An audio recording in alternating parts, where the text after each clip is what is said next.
So, hello everyone, welcome to Women Lifting Women podcast. I'm Emma Raz and I'm here today with Suzanna. Looking forward to our latest chapter. Suzanna, can you please introduce yourself? Hi, I'm Suzanna. I'm the CEO and founder of esbconnect. We are a platform which provides rich addressable data in the UK to help brands better understand their audience, acquire new users and retain them better. Amazing. My first question is my favorite question. It's a question I always ask. Is because normally we tend to be a bit negative in how we view the role of women and always talk about the challenges. So I want to start with an advantage. And I always ask, what is the advantage as you see to being a woman in this industry or in this role? Oh, so I've got two on this one. I was thinking, firstly, we're still a slight rarity at the top. So you do stand out. So I can often go to events and there's not that many females there. I went to a retail event last year, which was aimed at C-suites, and I was the only girl out of 50 people, which definitely has its advantage because everyone remembers who you are post that event because you are one. So that's definitely an advantage.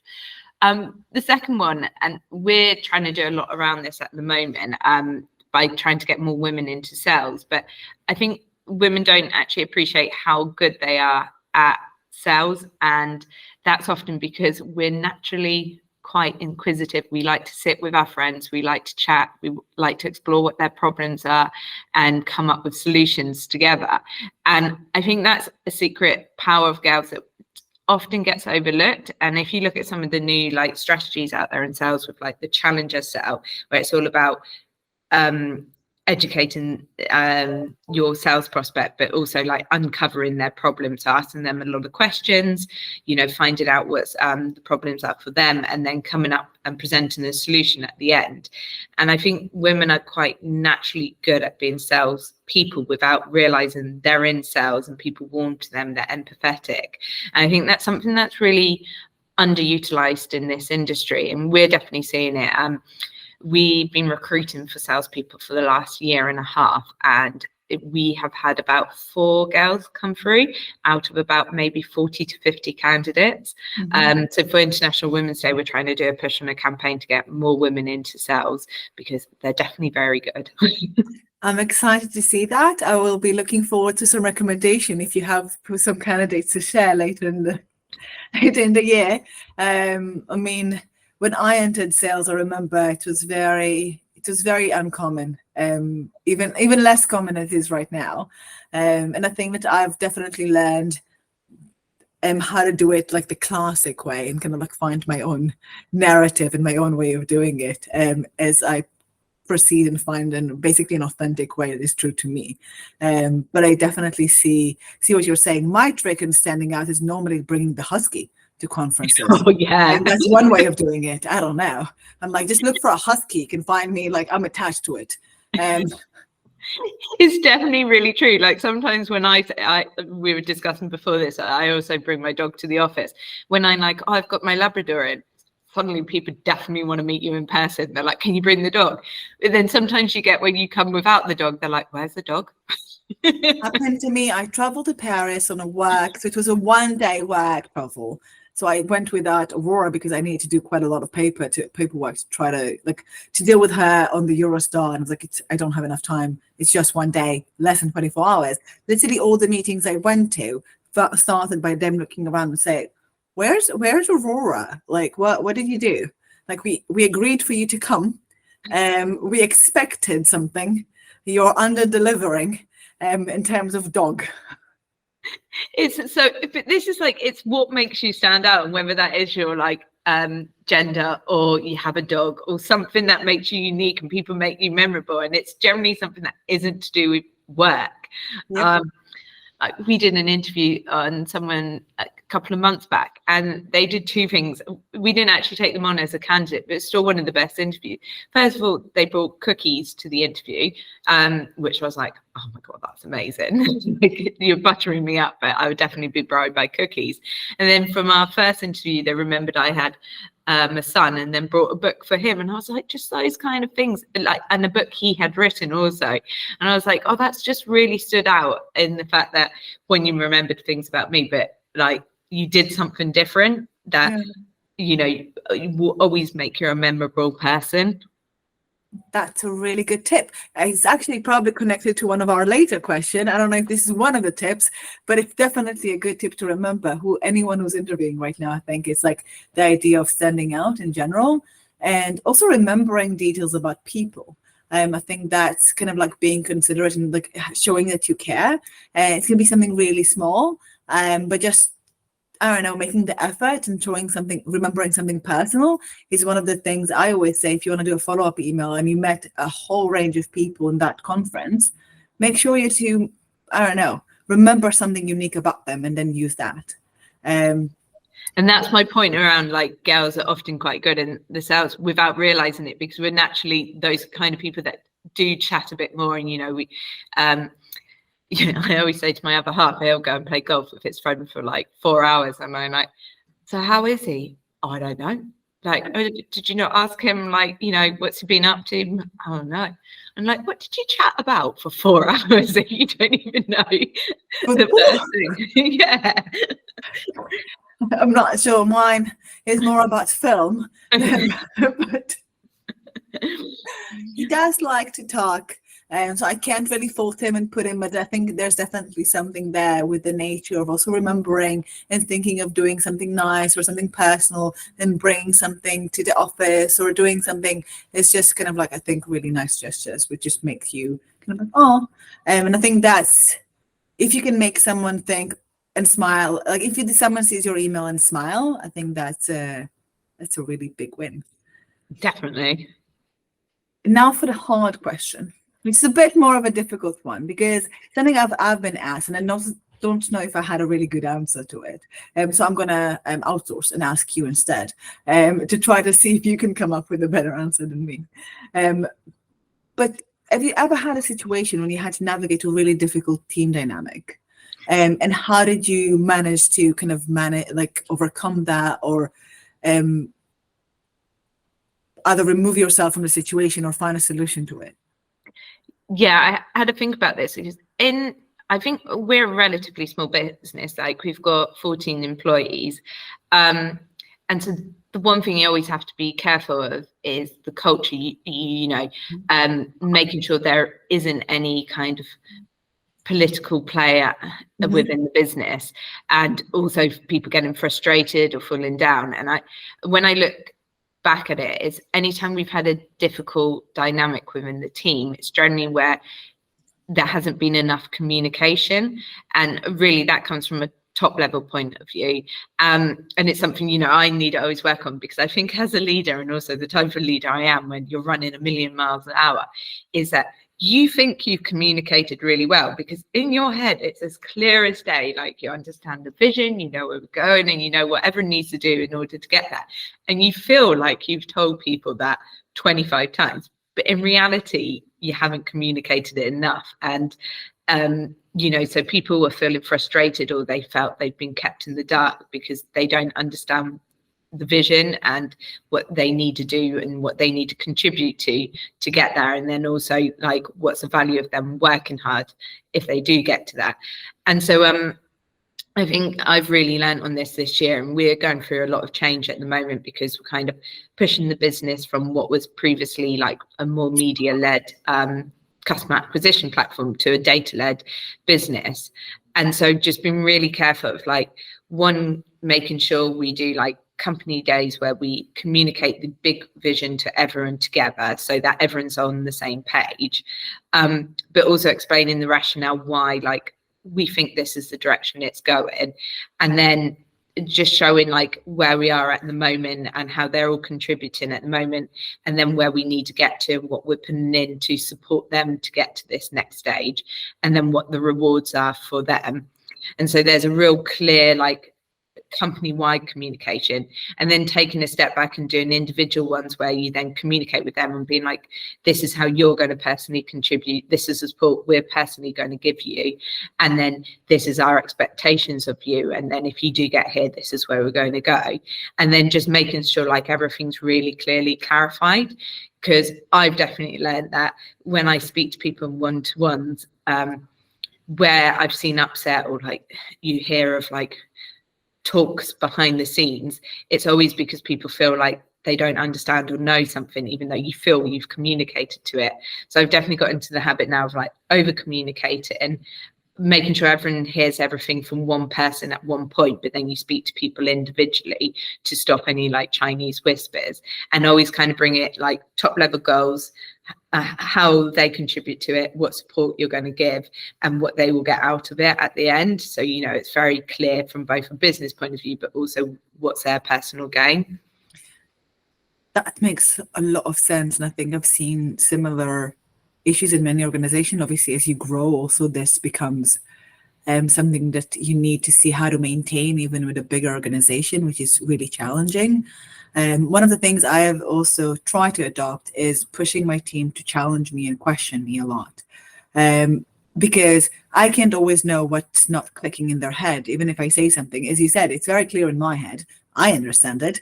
I can't necessarily see always the gap. So it's also pushing them, you know what, you can challenge me, you can ask me. If it's not clear to you, push me, and that's all right.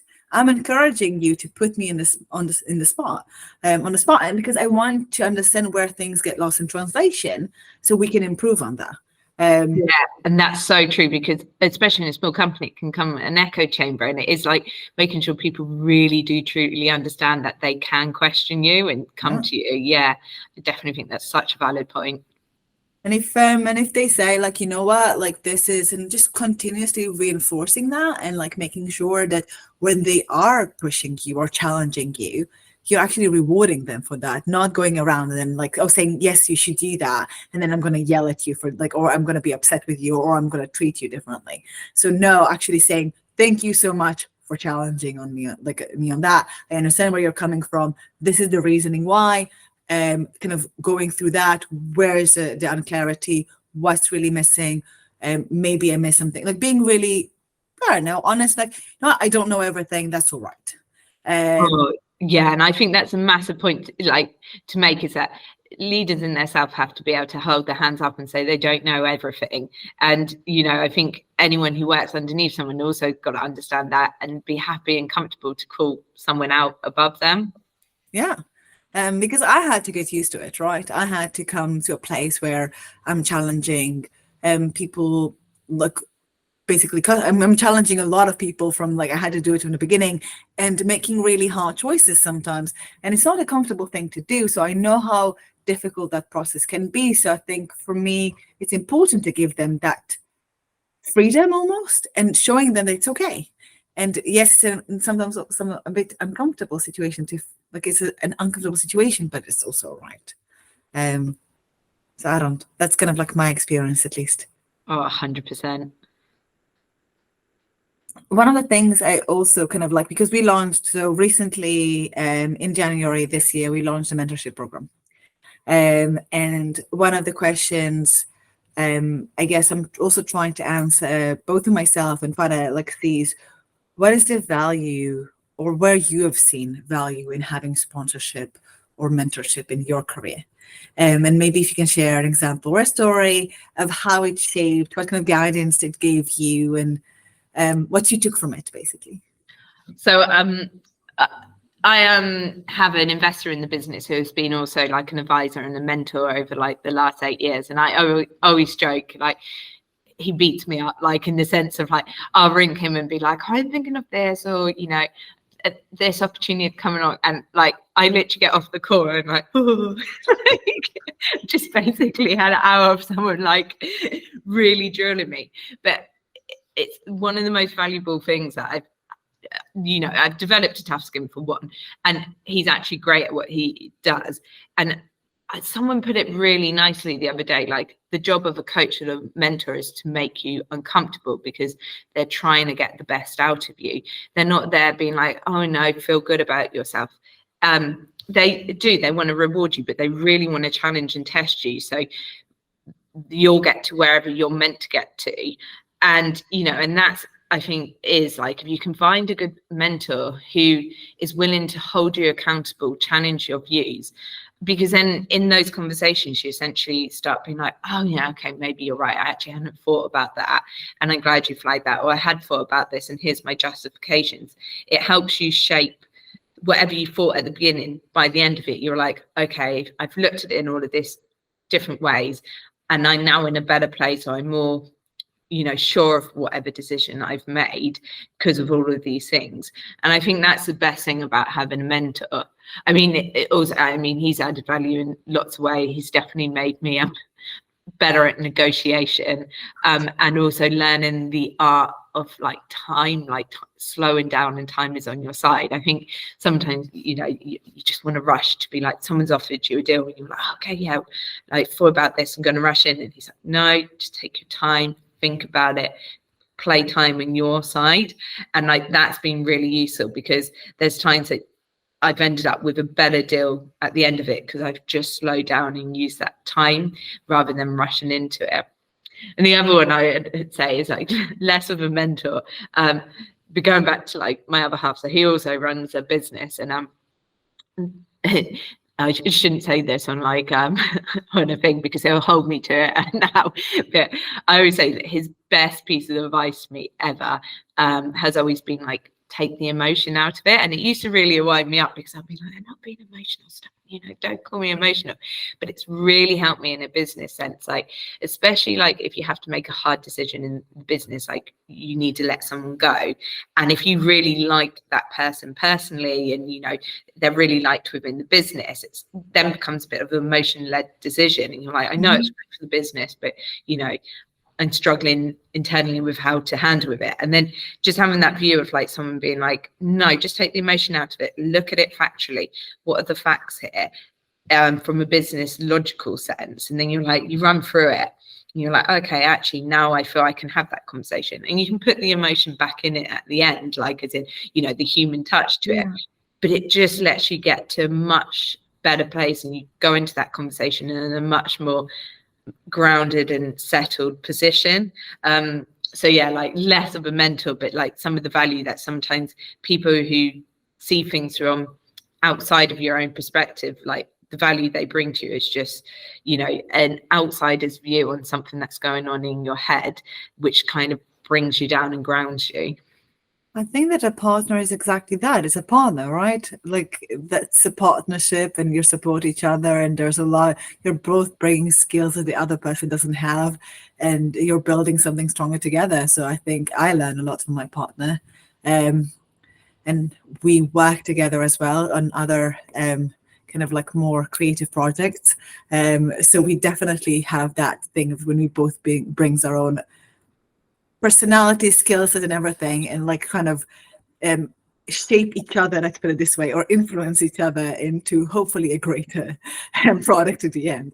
So I can definitely relate and understand sometimes how the different perspective can help shape your own, give you a different point of view. Definitely happened to me. And I think that's a story maybe for another day. Yeah. But sounds like growth. I think one of the sentences I've heard a long time ago. I don't know where I've heard it. I think it's probably also somewhere on social media, so I can't get credit for anything. But they say that growth always comes from the weakest point, or the most delicate, fragile point of your body, right? This is where there's growth pain, there's something. So you're always growing and evolving from a place of fragility and fracture and like some pain, because it's always difficult to grow through that process. So it's okay that a mentor can be tough on you. It doesn't mean that they need to be abusive. It means that they can be tough, and you probably will grow from that place of difficulty because it's what normally is required to growth. I think there is a positive way of doing it, and there's also a positive way of taking it. I think it's always comfortable. I think that's the thing. It's more like you've got to get used to being uncomfortable in those situations. And you're 100% right in the sense of like there's a good way of relaying it, and he is very good at putting it across. But then also you've got to be open to taking that feedback and, you know, basically using it and understanding that they're not attacking you or anything like that. They're basically looking at it and saying, like, how do we get more from this situation, or is this the right choice to make, and challenging you. And yeah, I think both ways have to be open to it, and it will work really well. I do think mentors are one of the best things, like, especially if you're because I run my business on my own, just having people around you that you can go and share and like offset like some of your concerns to, and speak with that, speak those concerns through with, is just, you know, worth its weight in gold. Absolutely. Even if you're just thinking to yourself out loud. And sometimes it's all you really need, someone to talk at, and you'll figure it out. It's just like, I just need someone to listen through and just ask, like, yeah, like, help me think. Sometimes I do ring up like someone I'm like, I actually don't want your opinion. I just need to run for like 10 minutes to get it off my chest and come to a conclusion. And you're like, I just need you to nod when you need a nod. Exactly. Another film where you just need to talk at someone for a while. It's okay. I'm not trying to talk to you. I'm just talking at you. Just give me 5. As long as it's just controlled and limited, it's all right. If it's just the general norm, maybe it's a bit of a problem. But that's why Aurora is a great listener. She nods at the right places. So yeah, I don't know. Walking the dog is a great way of relieving a whole range of things. And I came to my best business solutions while walking the dog. Definitely highly recommended. And on another note, have you implemented any strategies or initiative from your end of how you can support diversity or more inclusive environment? I know that you're quite a small business, so that can be quite challenging because there is a tendency to have people that get along all together, maybe a bit more similar. How do you approach it?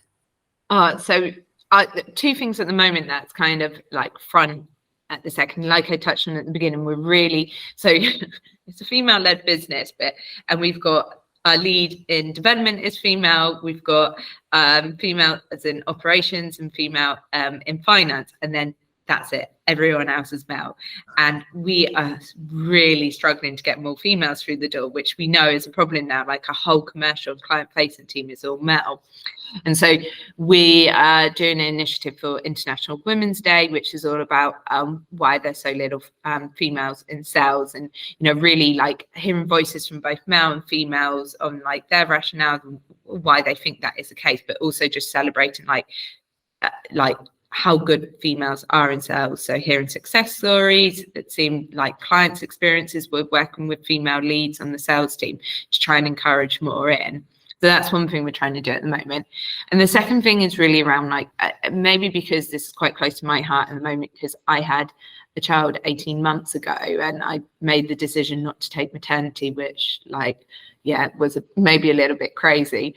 But now with just the whole system in the UK and how expensive childcare is, we've enforced 3 days back in the office, but what we've done is said like core hours between 10 and 3, which allows people to whoever are the primary caregivers aren't necessarily disadvantaged. So if people need to run off to do the nursery run or the pickup from school, they can. And that means that it's not dependent on what traditionally was the women. It may be now the males in our team have the flexibility to support their wives to make sure they excel in their career. And it's kind of looking at it from that lens as well. And like, working life can really affect home life. How can we make the working life work with home life? So not to disadvantage one gender. So those are just 2 key initiatives at the moment. We're quite lucky that we're actually very culturally diverse in the office. I think that's just,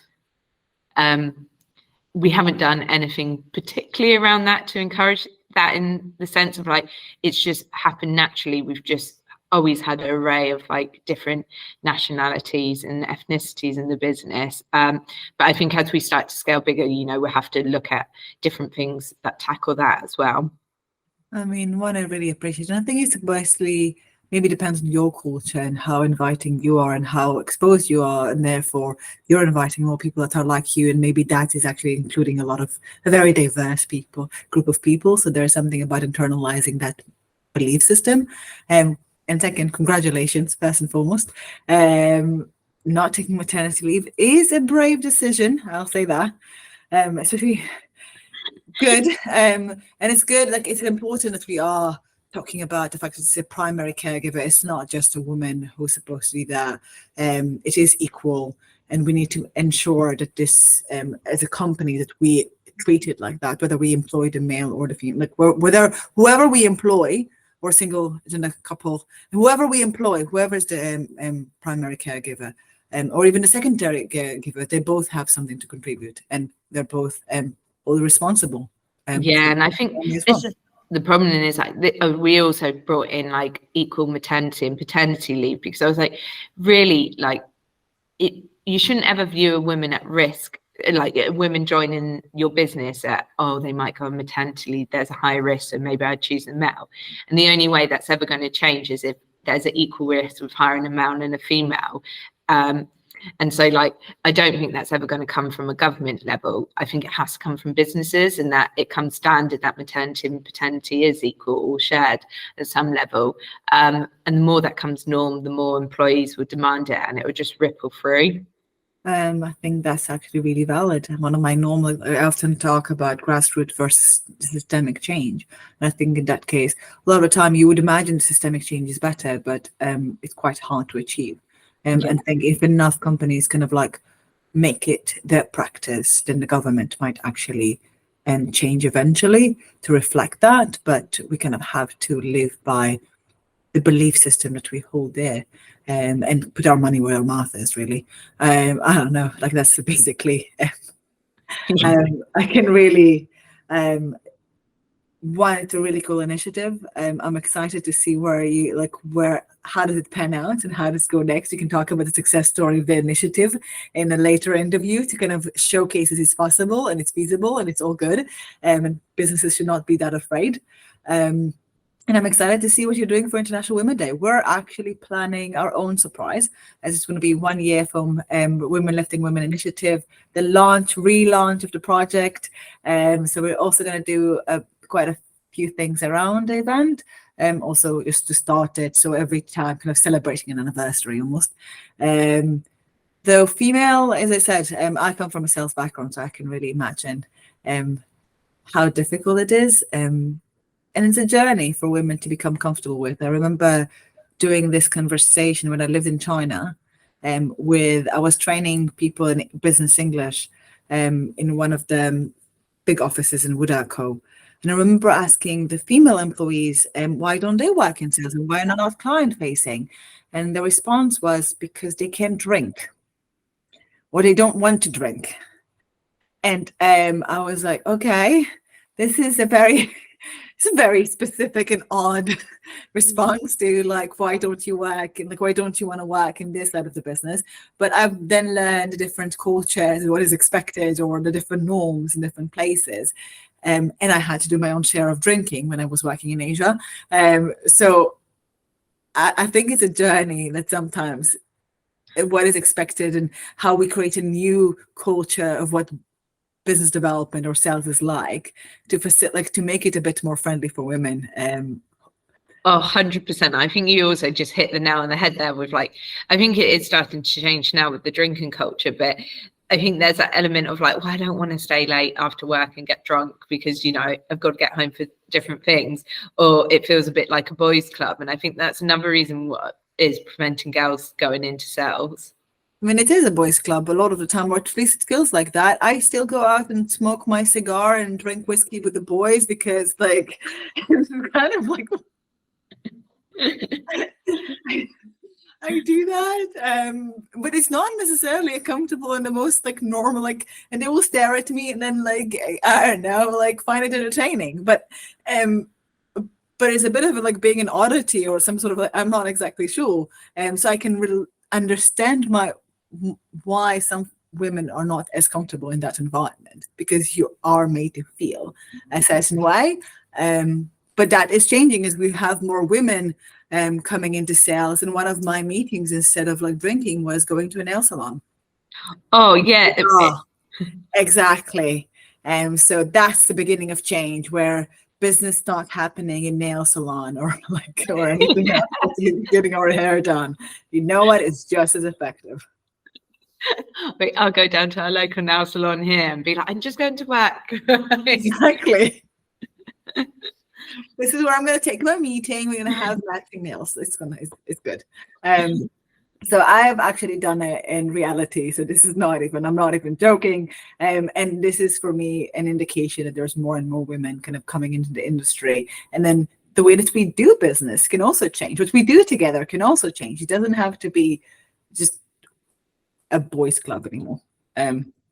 Yeah, definitely. And I think that's also changing from like, just from the next generation, like they're not big drinkers anymore. Like, you know, I think COVID has put different priorities in people's head, and like, so even like regardless of the gender split, I think it is actually, you have to rethink how you do engage people in sales now, because taking someone to the pub isn't always what people want to do.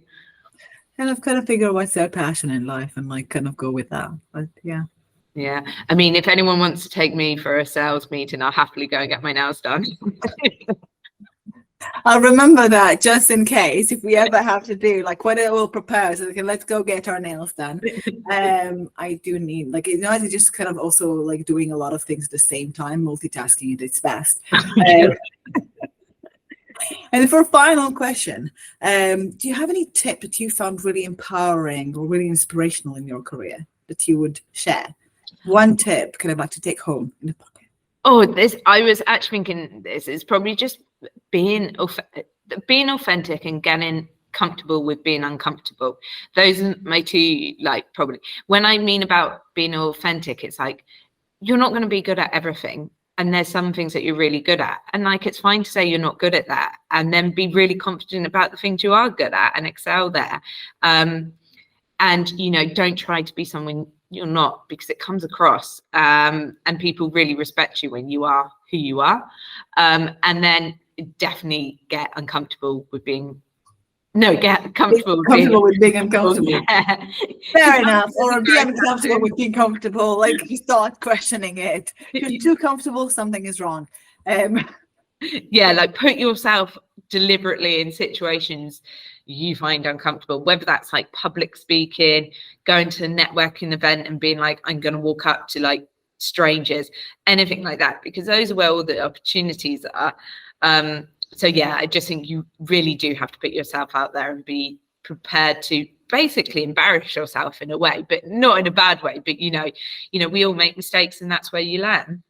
I've actually heard, I don't know how true it is, but there's part of the brain that kind of get developed when you do things that make you uncomfortable, what you don't want to do. And it's related to your willpower, which is also connected to your longevity. So basically, the more you do things, that you push yourself to do things you don't really want to do, it's just like you don't enjoy them, but you do them because like pushing yourself, the more this part of the brain gets developed. So like, here we go. I definitely think that's because I do a lot of like gym work and things. Like I personally, that's where I just love going to the gym, working out, getting sweaty, kind of thing. And I do think there's elements when people are like, why do you do that? And you are sometimes like, I'll be spinning and be like, oh my God, this is the most painful thing ever. But then at the end, you're like, oh, I feel so good. And each time you do, like almost punishing yourself, you just seem to grow and you can do more and more. So I definitely think that's true. And I think that's a really good way to end. So thank you so much for joining me today, Suzanna. It's been a pleasure. And for more episodes, please go to womenliftingwomen.io and seeing this full episode, and of course, more amazing content that we have and we will have. So thank you so much. Thank you.